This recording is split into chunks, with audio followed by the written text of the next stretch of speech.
Fanaaniinta geyga Soomaalida ugu caansan ayaa ah qaar u soo dhabar adeegay sidii ay uga miro dhalin lahaayeen, guulna uga gaari lahaayeen fanka. Qaarna way ku guuldareystaan oo way ku fashilmaan, qaarna way ku guuleystaan. Halka fanaaniinta qaar ay kaba dhaxlaanba fanka magac xumo iyo sumcad darro. Digooda kale fanaaniinta qaar ee caanka ah Soomaalidana loogu jecel yahay ayaa ah kuwo ilaashada markasta sumcadooda iyo sharaftooda maadaama ay yihiin dad caan ah. Waxa ayna sidaa ku noqdaan xidiga fanka amba xidigta fanka, iyagoo hananaya qalbiyo badan oo welibana dad badani ay jeclaysanayaan qofkan fanaanka ah, heesihiisa iyo welibana muuqaalkiisa. Halkaana waxa ay ku dhaxlaan magac wanaagsan iyo sharaf, iyagoo welibana hantay qalbiyo badan oo welibana taageersan oo jecel. Soo dhawow daawade, waa anigoo ah Nadra Saciid. Fadlan haddii aad naga daawanaysid dhanka YouTube channelka, subscribe dheh, videogana like saar. Haddii aad naga daawanaysid dhanka Facebook page-kana, follow dheh. Haddii aad nagu cusub tahayna nagu soo bir walaalo, soona dhawow. Ugbaad Aragsan oo magaceeda saddexan la yiraahdo Ugbaad Maxamed Cabdi Faarax Caanogeel. Fanaanadan ayaa noqotay fanaaniinta loogu jecel yahay geyga Soomaalida oo ay hantiday qalbiyada taageerayaasheeda. Muuqaalkan oo aan uga hadli doono fanaanada caanka ah ee Ugbaad Aragsan, waxaan kugu sheegi doonaa waxyaabo badan oo laga yaabaa markii hore inay ka qarsoonayd.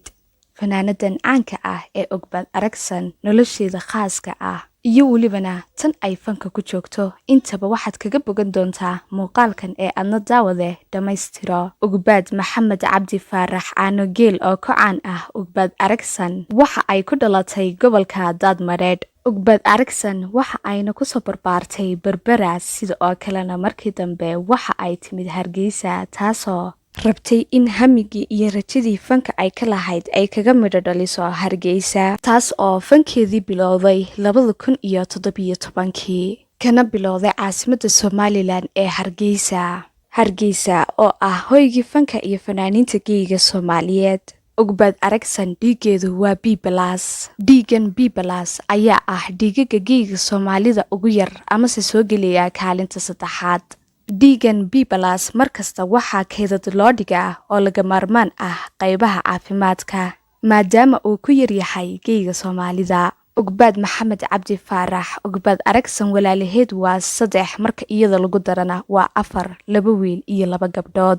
Ugbaad Aragsan waxa ay ku jirtaa amase ay ka tirsan tahay kooxda xidigaha geeska ee ka dhisan Hargeysa. Ugbaad Aragsan ayaa ah fanaanada keliyaate ilaa hadda weli aan show qabsanin. Keliyaate waxa ay ka qayb gashaa laguna casuumaa goobaha xafladaha iyo welibana barnaamijyada. Ugbaad Aragsan oo aan weli show dhiganin, haddana ah fanaaniinta loogu jecel yahay geyga Soomaalida caankana ah. Waxaynu ognahay fanaan kasta oo caan ah maanta marka uu soo baxo oo bulshadii amba fanaaniintii kale ka soo dhex muuqdo in uu isla markaba show dhigto, isagoo ku dhiganaya welibana dhammaanba goobaha ay Soomaalidu degto. Laakiin Ugbaad Aragsan ilaa hadda weli show maysan dhiganin, manaani qabsanin. Iyadoo ay saa tahay, haddana Ugbaad Aragsan waxa ay ka mid tahay fanaaniinta loogu jecel yahay geyga Soomaalida. Sanadihii ugu dambeeyay ayaa noqday Ugbaad Aragsan mid la hadal hayo markasta, taasoo soo saarta heestay kasii cajiibsan tahay kana sii fiican tahay.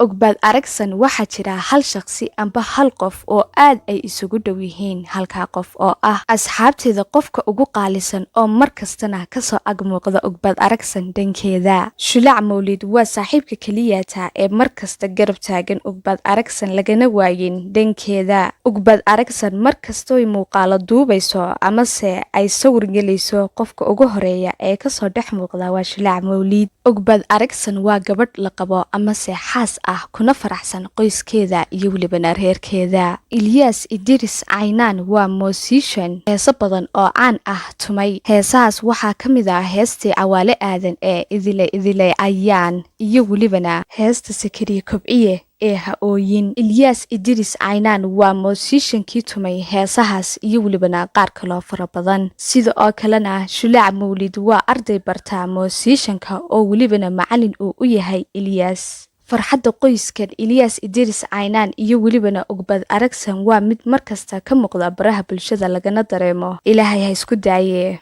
Ugbaad Aragsan heesaheeda marka la qiyaaso waxa ay gaaraan 15 heesood. Waad mahadsantihiin asxaabteeda qaaliga ah ee ila socota markasta sugana muuqaal kasta soo dhigayo. Fadlan muuqaalkan ha ka ilaawin inaad share garayso amase sidoo kalena aad like saarto.